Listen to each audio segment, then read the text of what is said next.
श्रद्धेय पायलट बाबा जी, आदरणीय वेद प्रताप वैदिक जी और मेरे प्रिय आत्मन, ओशोधारा की ओर से आज के इस सत्संग में आप सभी का हार्दिक अभिनंदन करते हैं। आज सत्संग का विषय बड़ा ही रोचक है, ओशो की धर्म दृष्टि।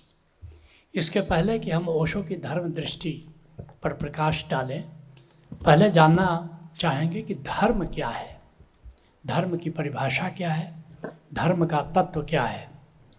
जिस परम नियम से जीवन चलता है वह धर्म है। धर्म की अनेक अनेक परिभाषाएं आपने सुनी होगी। मैं वो बातें आपसे कहने जा रहा हूँ जो संत जान करके कहते हैं। मान करके तो बहुत सारे वक्तव्य आप सुनते होंगे, पढ़ते होंगे।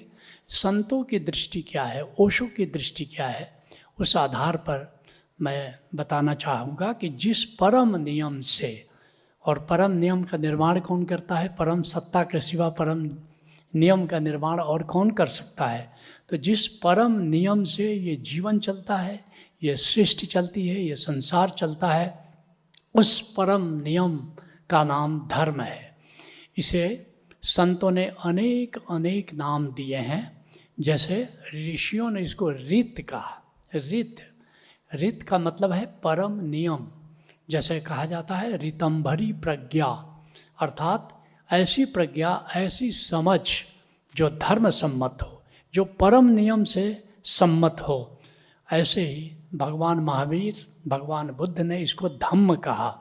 जैसे आपने महावीर वाणी अगर ओशो का पढ़ा होगा तो भगवान महावीर कहते हैं धम्मो मंगल मुक्किठम अहिंसा संजमो तवो देवाविशम नमम संति यस धम्मो स्वयामरो। धर्म क्या है? कहते हैं धम्मो मंगल मुक्किठम, जिससे मंगल हो जीवन में, उसका नाम धर्म है। और मंगल कैसे हो सकता है? धर्म के 3 आयाम बता रहे। अहिंसा, जिस धर्म में अहिंसा हो। अगर धर्म में हिंसा है, जैसे लोग बलि प्रथा करते हैं, तो धम्म नहीं है। अहिंसा हो, अहिंसा का अर्थ प्रेम हो, अहिंसा परमो धर्म, ऐसा ऋषि कहता है। गोस्वामी तुलसीदास कहते परम धर्म श्रुति विदित अहिंसा। तो धर्म का पहला मुख्य तत्व है अहिंसा अथवा प्रेम। और दूसरा का तव अहिंसा संयमो तव, जिसमें संयम हो। संयम का क्या मतलब? जिसमें धारणा हो, ध्यान हो। अगर ध्यान का तत्व नहीं है तो धर्म नहीं हो सकता। तो अहिंसा के बाद क्या बोला? अहिंसा संयम हो। संयम का अर्थ है धारणा है, वो ध्यान हो, समाधि हो। अगर ध्यान और समाधि और धारणा नहीं है तो धर्म नहीं हो सकता। महावीर कहते हैं और तप हो, साधना हो। साधना धर्म का आवश्यक अंग है। तो भगवान महावीर और भगवान बुद्ध उसी को धम्म कहते हैं। चीन के जो मिस्टिक्स हैं, लाओ त्से वगैरह, उसको कहते हैं ताओ। ताओ मतलब धम्म, धर्म। गुरु नानक देव जी उसको कहते हैं हुक्म, जिसको ऋषि रीत कहता है, जिसको भगवान बुद्ध, भगवान महावीर धम्म कहते हैं, उसी को नानक देव जी हुक्म कहते हैं। और क्या कहते हैं? हुक्मी, हुक्म चलाए राह, और नानक बिग से बेपरवाह। हुक्म कौन बनाता है? ये परम नियम कौन बनाता है? ये हुक्मी बनाता है। हुक्मी कौन है? परमात्मा है, परम सत्ता है। तो परमात्मा द्वारा जो नियम बनाए गए हैं वो, उसका नाम है हुक्म, उसका नाम है रीत, उसका नाम है धर्म, उसका नाम है धम्म। और उस पर ही चलना ऋतंभरा प्रज्ञा है, जिसकी बात मैंने कही। तो धर्म को जानने के बाद अब जानते हैं सनातन धर्म क्या है। धर्म तो बहुत है, लेकिन सनातन धर्म, उसकी कोई तुलना नहीं है। क्यों नहीं तुलना है, उसके बारे में हम बताएंगे कि सनातन धर्म क्या है और क्यों वह विलक्षण है, क्यों वह अद्वितीय है, क्यों वह अनुपमेय है। सनातन धर्म का अर्थ है आदि धर्म, शाश्वत सत्य पर आधारित धर्म। बाकी जितने भी धर्म है उसमें विश्वास का एलिमेंट बहुत है, आस्था का तत्व बहुत है, लेकिन सनातन धर्म वह शाश्वत सत्य पर आधारित है, हर युग का सत्य है। बाकी सब धर्म एक खास युग के धर्म होते हैं, लेकिन सनातन धर्म काल से बंधा नहीं है, सनातन धर्म किसी क्षेत्र से बंधा नहीं है, किसी देश से बंधा नहीं है, शाश्वत सत्य पर आधारित है। और इसे वैदिक धर्म भी कहा जाता है, क्योंकि वेद में धर्म का परम विज्ञान है, इसलिए इसको वैदिक धर्म भी कहा जाता है। और इसके प्रवर्तक कौन है?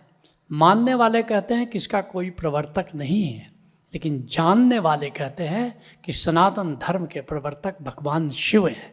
स्वयं भगवान शिव ने सनातन धर्म का प्रवर्तन किया है, और इसीलिए भगवान शिव को आदि गुरु कहा जाता है और सनातन धर्म को आदि धर्म कहा जाता है। तो भगवान शिव इसके प्रवर्तक हैं। लेकिन एक खास बात है, कोई एक किताब सनातन धर्म की नहीं कही जा सकती कि बस इसी एक किताब से गाइडेड होना है। किसी किताब से गाइडेड नहीं होना है, किसी धर्म ग्रंथ से गाइडेड नहीं होना है, लेकिन हजारों धर्म ग्रंथ हैं, हजारों धर्म ग्रंथ हैं। और इस धर्म की खास बात है कि ये स्वविकसित धर्म है। ऐसा नहीं किसी एक व्यक्ति ने, जैसे इस्लाम को हजरत मोहम्मद साहब ने विकसित किया, ईसाई धर्म को ईसा ने विकसित किया, ऐसा नहीं। सनातन धर्म को हजारों हजारों मनुष्यों ने, ऋषियों ने, मुनियों ने, पैगंबरों ने, तीर्थंकरों ने, ये सब का इसमें योगदान है। तो ये स्वविकसित धर्म है जो हजारों हजारों ऋषियों के ज्ञान, मनन और चिंतन द्वारा विकसित हुआ है। ये निरंतर विकासमान धर्म है। ऐसा नहीं कि अब ये धर्म में आखिरी वक्तव्य दिया जा चुका, पहले भी इसमें विकास हुआ, आज भी विकास हो रहा है और आगे भी विकास होता रहेगा। ये सतत बहती हुई अजस्र गंगा की धारा है, ये कहीं अवरुद्ध नहीं होती, ये कहीं बांध नहीं बनाया जा सकता इस पर। तो ये अजस्र धारा है जो निरंतर प्रवहमान है, और इसीलिए ये वैज्ञानिक धर्म है, क्योंकि विज्ञान कभी रुक नहीं सकता। ऐसा नहीं कि विज्ञान न्यूटन पर रुक गया, ऐसा नहीं कि विज्ञान आइंस्टाइन पर रुक गया। विज्ञान की धारा कभी रुक नहीं सकती। विज्ञान की धारा हमेशा बहती रहेगी।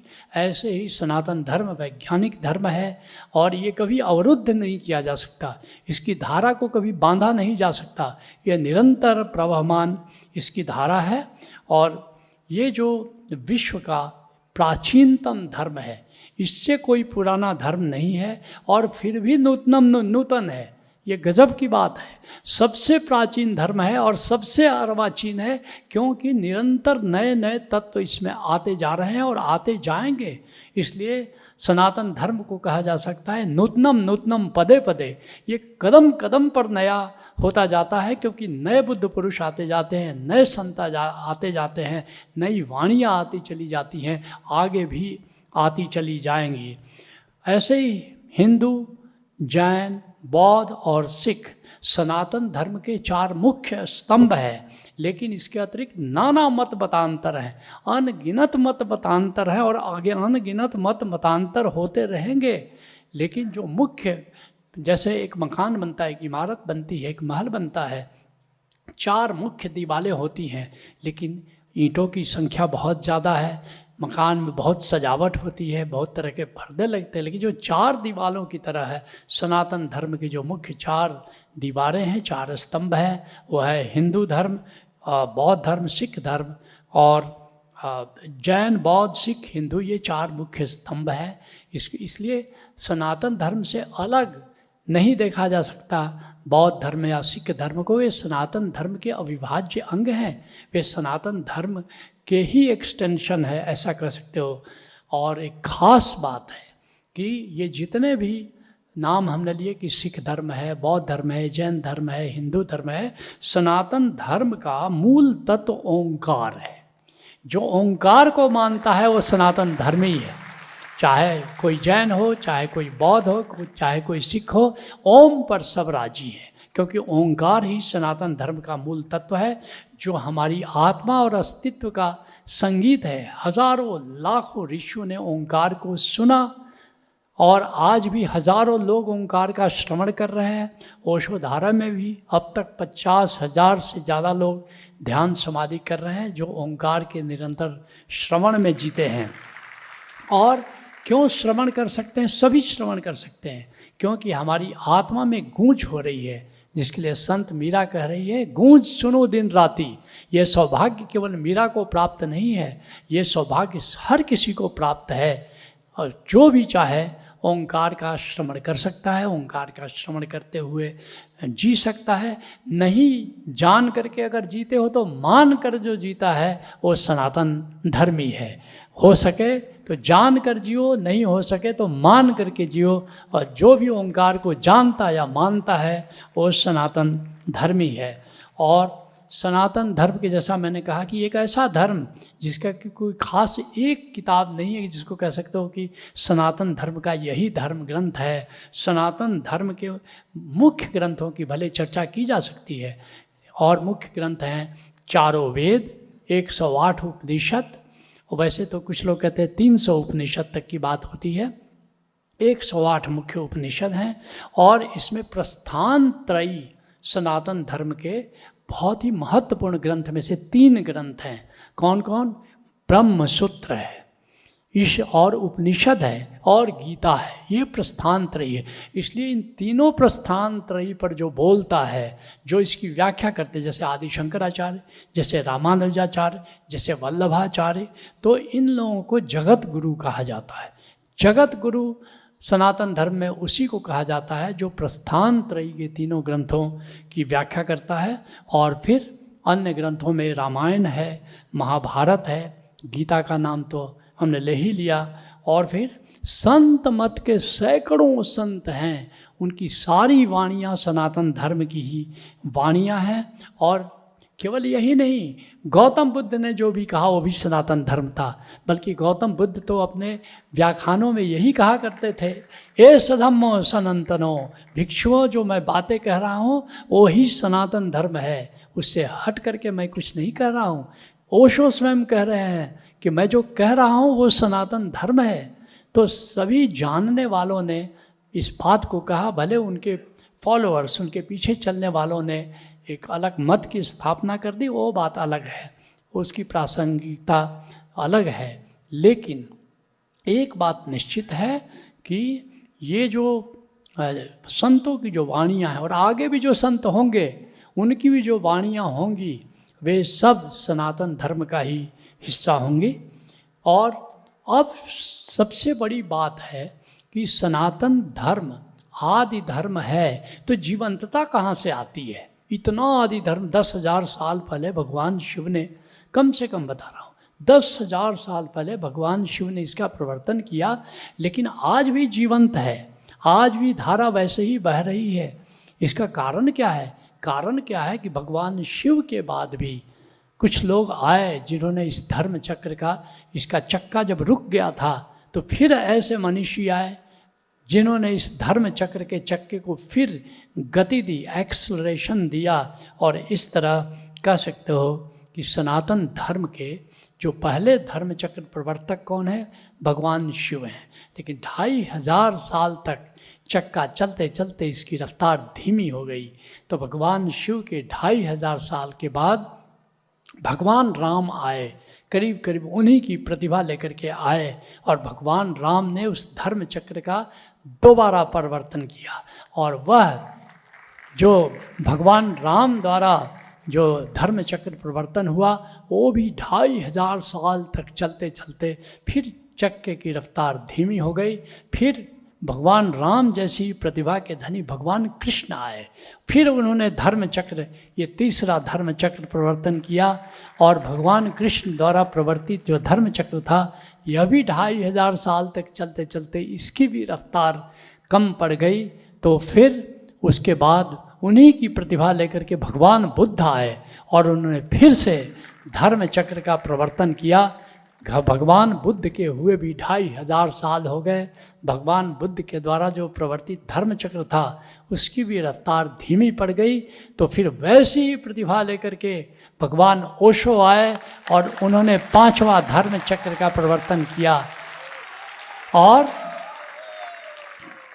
और अपने शिष्यों से कहा कि जिस धर्म चक्र का प्रवर्तन मैं कर रहा हूँ, अब मेरे शिष्यों की जिम्मेदारी है कि इस धर्म चक्र को कम से कम 2500 साल आगे ले चलें। और ये जिम्मेदारी हम सब पर है, ये जिम्मेदारी तुम सब पर है कि इस धर्म चक्र को गति देते जाना है। और परम गुरु ओशो की आशा है कि कम से कम 2500 साल तक इस धर्म चक्र को आगे बढ़ाना है।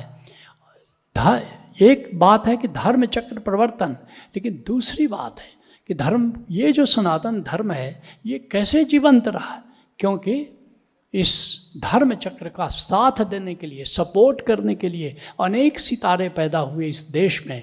एक बड़ा ही सुंदर मरो है, जोगी मरो, गुरु गोरखनाथ पर वक्तव्य दिया, प्रवचन दिया ओशो ने। तो उसमें कहते हैं, एक प्रसंग का उल्लेख करते हैं, बल्कि करीब करीब यहीं से बात शुरू करते हैं।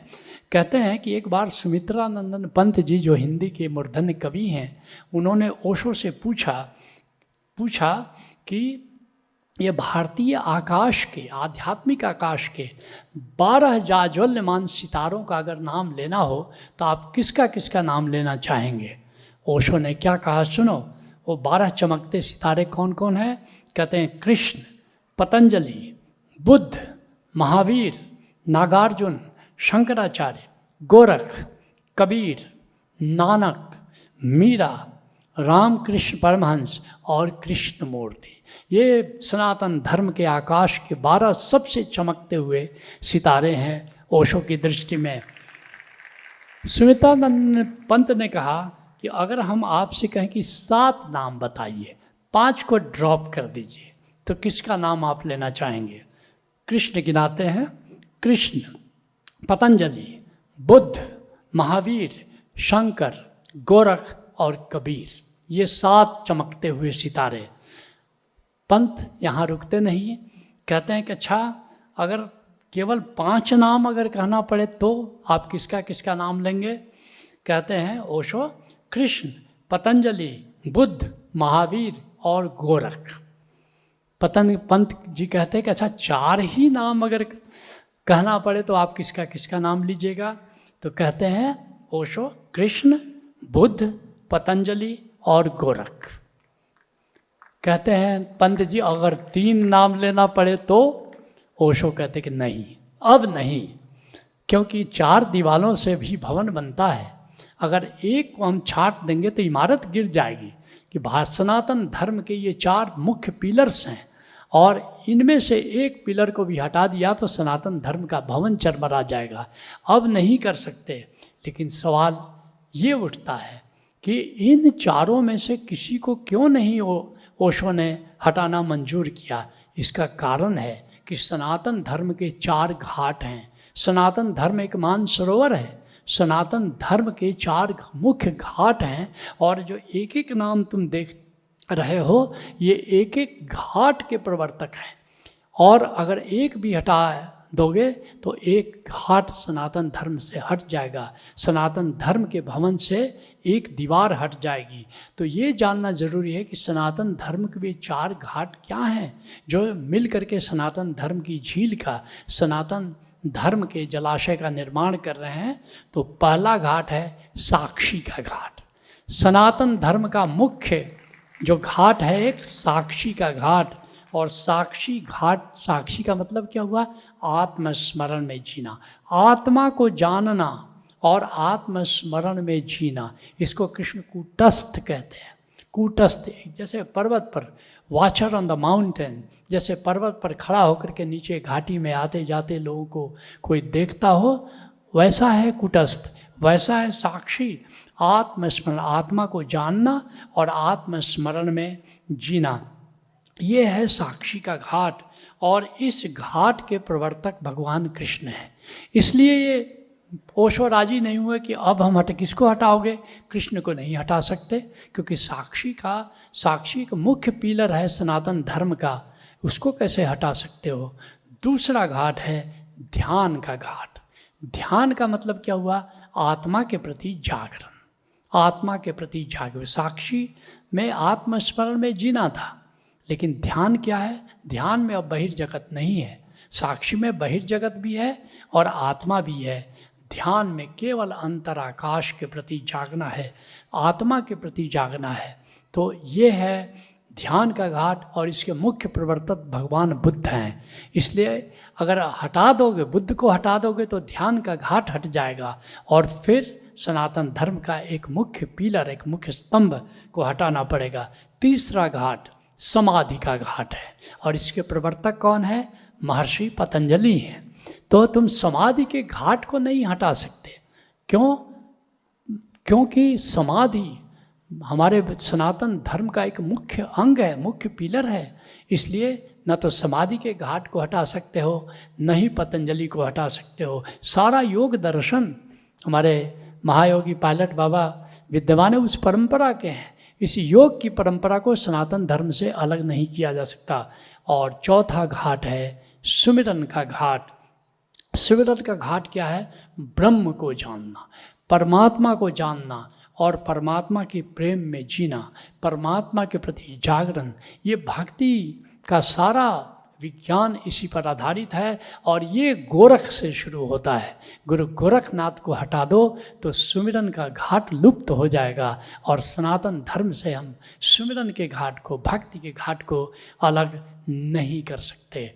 अगर इस भूमिका को तुमने जाना, अब ओशो की धर्म दृष्टि को समझना बड़ा आसान हो जाएगा।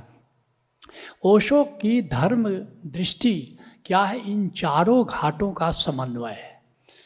ओशो तुम सब जानते हो, कृष्ण पर, बुद्ध पर, पतंजलि पर, गोरख पर और भी अनेक अनेक मनुष्यों पर, अनेक अनेक सनातन धर्म के सितारों पर से धूल हटा दिया, सबकी वाणी में जीवंतता डाली और सारे घाटों का समन्वय किया। ओशो किसी एक घाट के उत्तराधिकारी नहीं है, ओशो इन चारों घाटों के प्रतिनिधि हैं। तो ओशो की धर्म दृष्टि का मतलब है कि इन चारों घाटों का जीवंत समन्वय। और भारतवर्ष में जब भी कोई चीज़ पूर्ण होती है तो उसके लिए 8 संख्या दी जाती है। भारत की परंपरा है। जैसे अष्ट धातु, अष्ट धातु का मतलब कि अब इससे अधिक अब उसमें नहीं मिलाया जा सकता। 8 धातु। अष्ट कमल मतलब कमल पूर्ण हो गया। ऐसे ही आप सब जानते हो कि जैसे पतंजलि का जो योग है उसके 8 आयाम हैं, जिसको पतंजलि ने कहा अष्टांगिक योग। यम है, नियम है, आसन है, प्राणायाम है, प्रत्याहार है, धारणा है, ध्यान है, समाधि। 8 अंग। उस तरह से भगवान बुद्ध ने जो धर्म का प्रवर्तन किया उसमें भी उन्होंने 8 आयाम दिए, जिसको उन्होंने गौतम बुद्ध ने अष्टांगिक मार्ग कहा। 8 आयाम, 8 पंखुड़ियाँ हैं जिसकी समदिठी, सम्यक दृष्टि है, सम्मा सति, सम्यक जागृति है, सम्यक कर्म है, सम्यक संबंध है, सम्यक वाणी है, सम्यक संकल्प है, सम व्यायाम अर्थात सम्यक स्वीकार है। तो 8 पंखुड़ियों वाला है। ठीक है, ऐसे ही अगर मुझसे कोई कहे कि ओशो ने जो धर्म दृष्टि दी तो उसको क्या कहना चाहेंगे आप, तो पहली बार इस सत्संग में मैं घोषणा करना चाहता हूँ कि ओशो के जो भी दृष्टि है उसे मैं ओशो का अष्टांगिक मार्ग कहना चाहूँगा।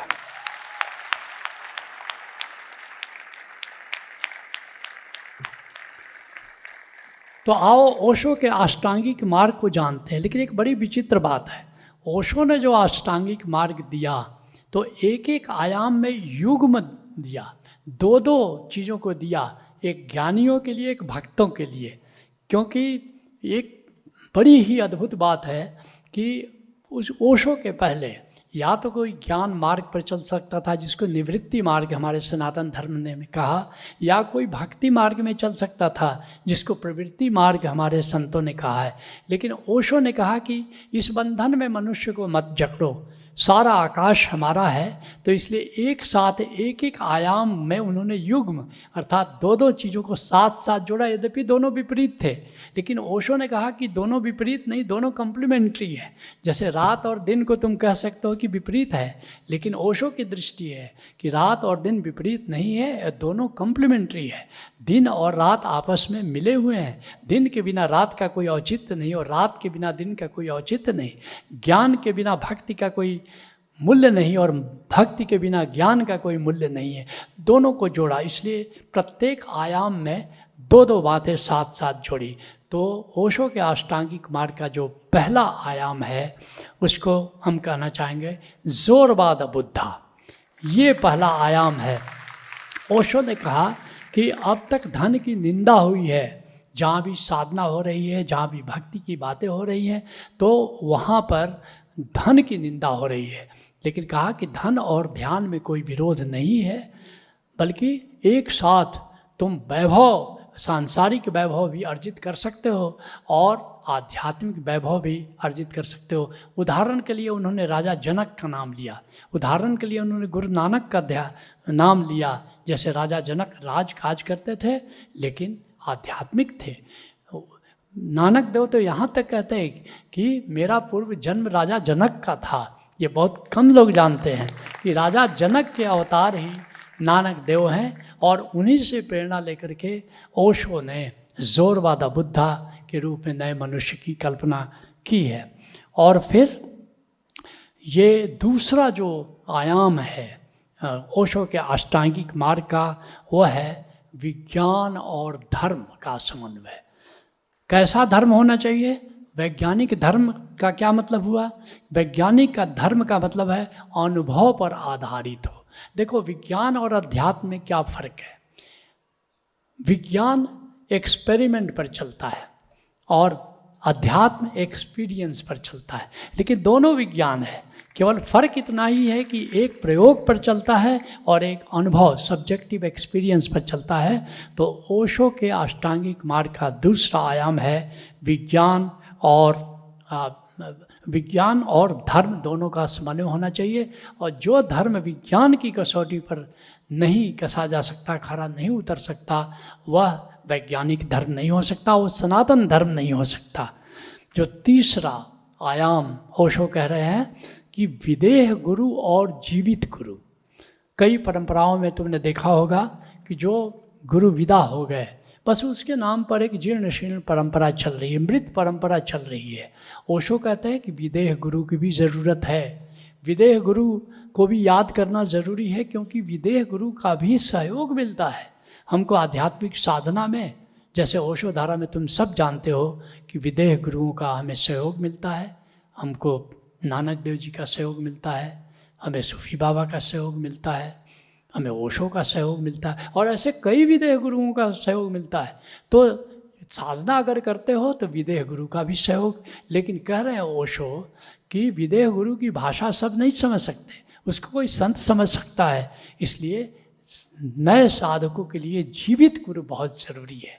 जीवित गुरु, जब तक जीवित गुरु के पास तुम नहीं जा सकते, तुम्हारी आध्यात्मिक यात्रा शुरू नहीं हो सकती। तो तीसरा आयाम है विदेह गुरु और जीवित गुरु का समन्वय। चौथा जो आयाम है ओशो कहते हैं ध्यान और प्रेम। जैसा मैंने ओशो का युग्म के रूप लेते हैं ओशो, ध्यान भी चाहिए और प्रेम भी चाहिए। ओशो कहते हैं जो ध्यान करते हैं अगर उनके भीतर प्रेम नहीं पैदा हुआ, ध्यान में कहीं न कहीं गलती हो रही है। और जो प्रेम के मार्ग पर चल रहे हैं उनके भीतर अगर ध्यान नहीं घटित हुआ तो कहीं न कहीं भूल चूक हो रही है। तो ध्यान और प्रेम दोनों का ओशो ने समन्वय किया है और बहुत सुंदर जोड़ा है। कहा स्वयं को प्रेम करना ध्यान है और दूसरे पर ध्यान देना प्रेम है। तो प्रेम के ही दोनों रूप हो गए, ध्यान के ही दोनों रूप हो गए। इसलिए ध्यान, जैसे पुराने संतों ने कहा कि ध्यान निवृत्ति मार्ग है, प्रेम प्रवृत्ति मार्ग है, लेकिन ओशो ने दोनों को जोड़ा कि ध्यान और प्रेम दोनों को लेकर के एक साथ हम चल सकते हैं। ये दोनों हमारे पंख हैं जिसमें साधना के आकाश में उड़ान भरी जा सकती है। और क्या कहा, कैसे समझाया कि निराकार के प्रति जागना ध्यान है। अब भीतर जब आंख बंद करोगे, अभी दर्शन जी ध्यान कराएंगे तो पूरी तुम्हें ध्यान की गहराइयों में ले जाएंगे।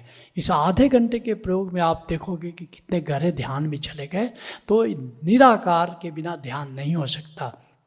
इस निराकार के प्रति जागना ध्यान है और आकार के प्रति जागना प्रेम है। कितनी सुंदर परिभाषा दी है। आका क्यों? सामान्यतः हमारे सामने कोई मनुष्य है, कोई जीव जंतु, हम ध्यान नहीं देते हैं। हम ध्यान नहीं देते मतलब उसके प्रति सोए हुए हैं, उसके प्रति उपेक्षा से भरे हुए हैं, उसके प्रति मूर्छा से भरे हुए हैं। उसके प्रति जागो, उस पर ध्यान दो। आकार पर अगर आकार के प्रति जागे तो प्रेम है, और निराकार के प्रति जागे तो ध्यान है। इस तरह ध्यान और प्रेम का समन्वय किया। और फिर जो पांचवा आयाम है ओशो के अष्टांगिक मार्ग का, वो है समाधि और संबोधि। ओशो कहते हैं कि समाधि ध्यान का उत्तरार्ध है, ध्यान का उत्तरार्ध है, अर्थात ध्यान गहरा चला जाए तो समाधि घटित हो जाती है, और ध्यान जब शिखर छूता है तो संबोधि घटित हो जाती है। कि ध्यान जब शिखर छूता है तो तुम कह उठते हो कि जान लेते हो कि मैं आत्मा हूँ, मैं देह नहीं, मैं इंद्रियां नहीं, मैं प्राण नहीं, मैं हृदय नहीं, मैं मन नहीं, मैं अस्मिता नहीं, मैं हूँ आत्मा। और ध्यान के बिना कोई इसको नहीं जान सकता, ध्यान के बिना कोई नहीं जान सकता कि मैं आत्मा हूँ। और यही ज्ञान है, आत्मज्ञान के सिवा कोई ज्ञान नहीं है, और ध्यान के बिना इसको जानने का कोई उपाय नहीं है। तो ये ध्यान है। और ध्यान का उत्तरार्ध जब बिल्कुल, जिसको कह 4 अवस्थाएं हैं।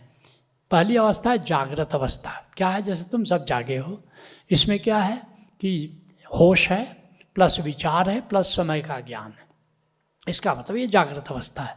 दूसरी अवस्था क्या है? स्वप्न अवस्था, अर्थात होश नहीं है, बेहोशी में हो, लेकिन वहाँ भी विचार चल रहा है, वहाँ भी एक समय है, माना कि इस समय से वो भिन्न है। तो बेहोशी प्लस विचार प्लस समय का ज्ञान, ये स्वप्न अवस्था है। तीसरी अवस्था क्या है? नींद, निद्रावस्था। बेहोशी प्लस निर्विचार प्लस कालातीत, वहाँ समय नहीं है, नींद में समय नहीं है, वहाँ पर कोई विचार भी नहीं है, लेकिन एक बेहोशी है। एक चौथी अवस्था की बात कर रहे हैं, हमारे संतों ने किया है, जिसको ओशो कह रहे हैं तुरीयावस्था। तुरीयावस्था में क्या है? होश है लेकिन विचार नहीं है, होश है मगर वहाँ समय नहीं है। और इस तुरीयावस्था में हम कैसे पहुँच सकते हैं?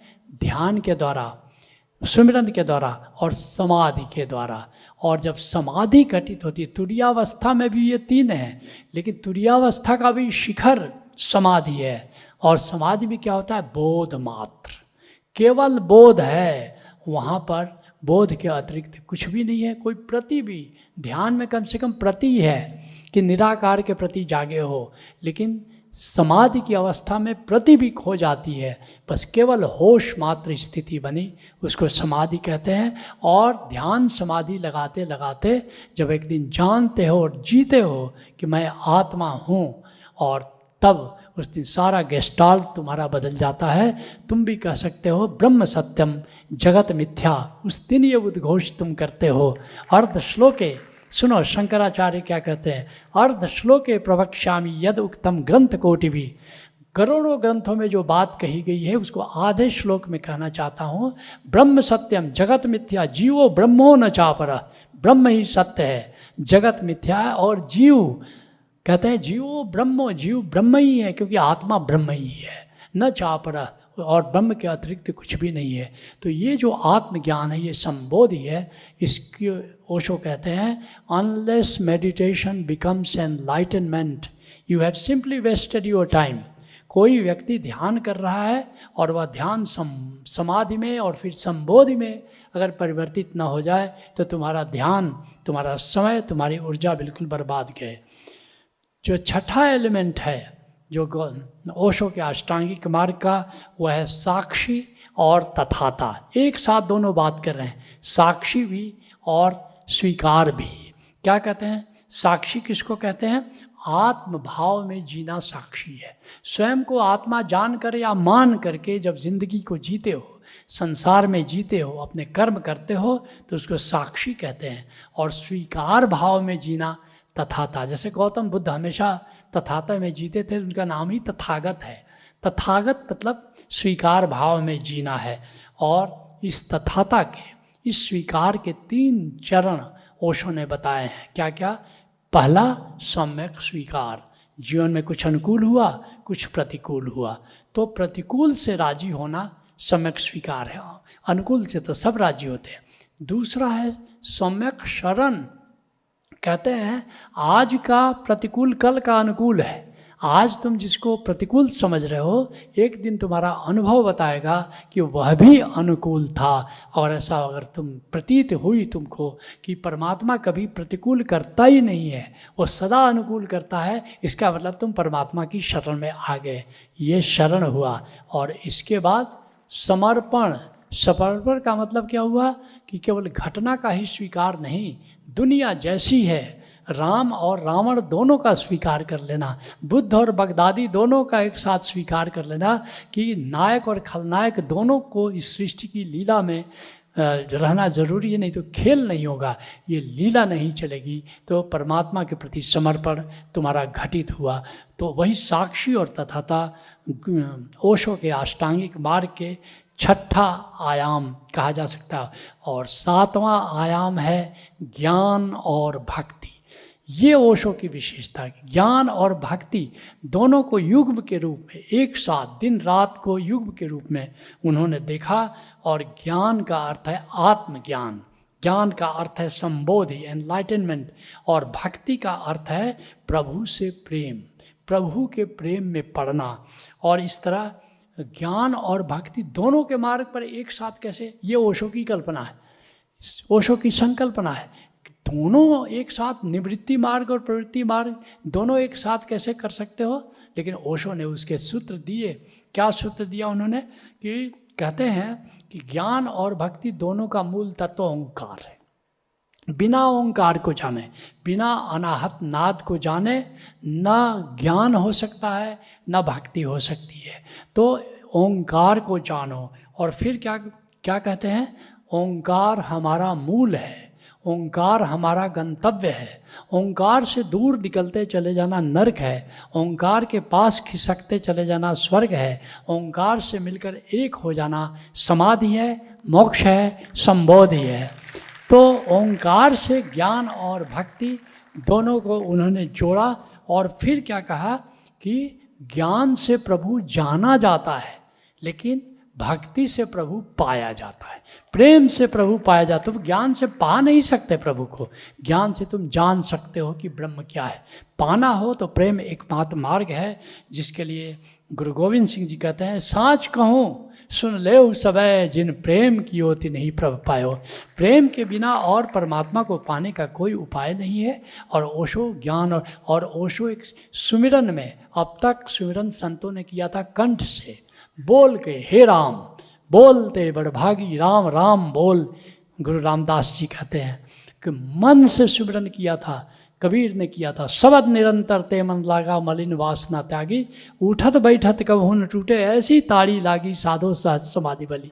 ये मन से सुमिरन। और फिर हृदय से सुमिरन।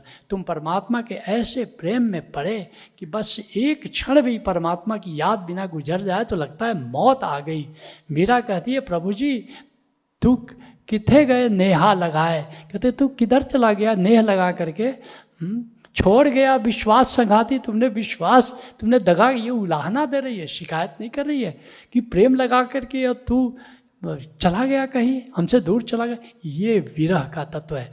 अब तक भक्ति योग में केवल 3 ही आयाम थे। ओशो ने कहा सुमिरन का एक चौथा भी तरीका है, वह है साक्षी सुमिरन, वह है सिनर्जिक सुमिरन कि आती सांसों में प्रभु को प्रेम करो और जाती सांस में आत्मा का ख्याल करके आनंदित हो जाओ। ये ओशो का मौलिक अनुदान है साक्षी सुमिरन, जिसमें उन्होंने ज्ञान और भक्ति को सिनर्जाइज कर दिया, समन्वित कर दिया।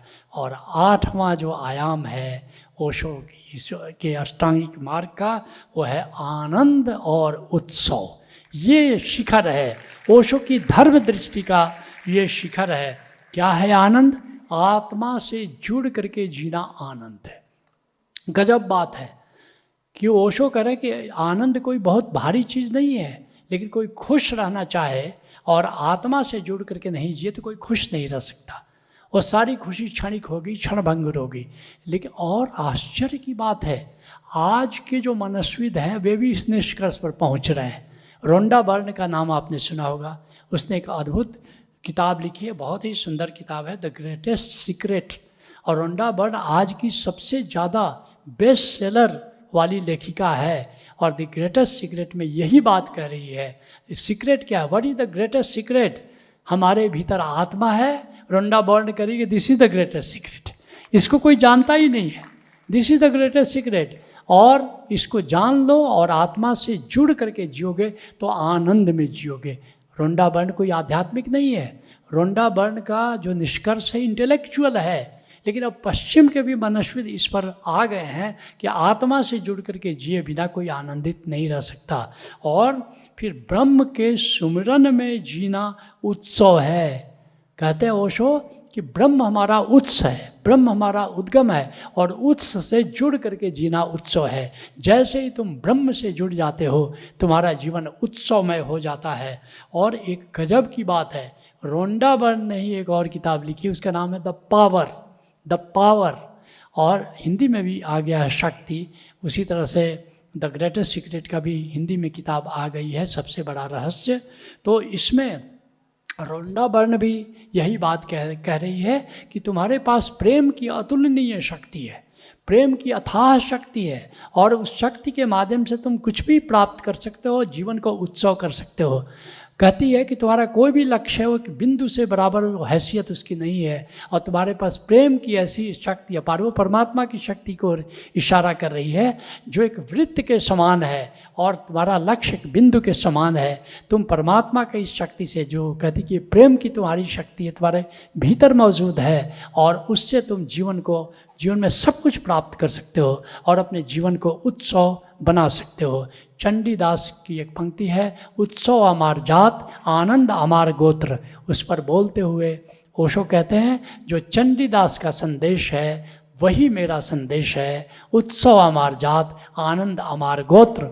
जीवन को उत्सवमय बनाओ प्रेम की शक्ति से, जीवन को आनंदमय बनाओ आत्मा की शक्ति से। ये है ओशो का अष्टांगिक मार्ग, ये है ओशो की धर्म दृष्टि।